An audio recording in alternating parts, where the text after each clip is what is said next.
আসসালামু আলাইকুম। চলে আসলাম আবার সবার মাঝে সিদ্ধ জলপাই দিয়ে সাথে চালতা দিয়ে একটা আচার বানিয়ে ফেললাম। সাথে আছে শুকনো মরিচ, গুঁড়া মরিচ, লবণ, স্পেশালি একটা রসুন ভাজা। ওই রসুনটা খুব একটা ভালো স্মেল, খাইতে অন্যরকম ভালো লাগছে রসুনের কারণে। আগে ভালো করে চালতা আর জলপাইকে সিদ্ধ করে নিলাম হালকা একটু লবণ দিয়ে।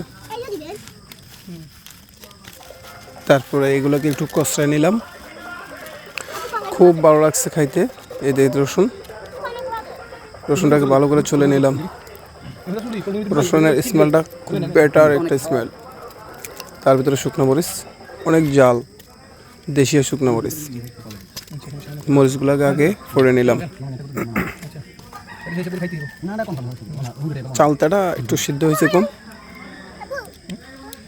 খাইতে অনেকটা সুস্বাদু। অনেকজন অপেক্ষা করতেছে, অবশ্যই খাওয়ার সময় দেখবেন। প্রায় কষালানো শেষ, এখন একটু লবণ দিয়ে দিলাম। তারপরে একটু শুকনো গুঁড়ামরিচ,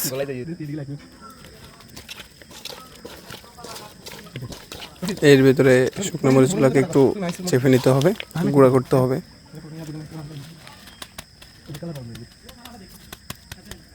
আশা করি খাইতে অনেকটা ভালো লাগবে। সম্পূর্ণ লবণ দিয়ে দিলাম, মরিচ গুঁড়া করা হচ্ছে। দেখেই তো জিভে জল আসতেছে। আগে বেশিগুলো দিয়ে দিলাম, একটু একটু গুঁড়ো করে নেব। আছে এই যে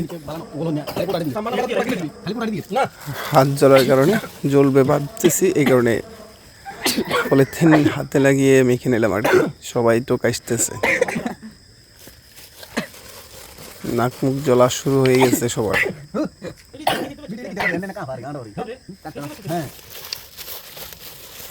এমন করে কেউ খাইছেন কিনা অবশ্যই জানাবেন।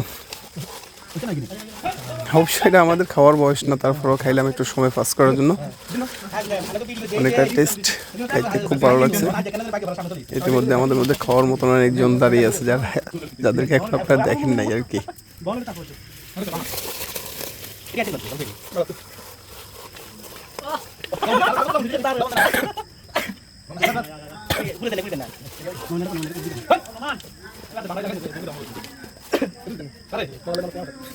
একজনের জন্য পার্সেল করে পাঠালাম। এই যে আমাদের খাওয়া শুরু, অনেকজনই আছে এখন, সবাই চলে আসছে। খাওয়াটা খুব ভালো দেখে মজার হয়েছে, এই কারণে সবাই চলে আসছে, খাওয়া দাওয়া শুরু করে দিয়েছে সবাই। অনেকটা মজার হয়েছে, যা বলার বাইরে, অনেকটা মজার।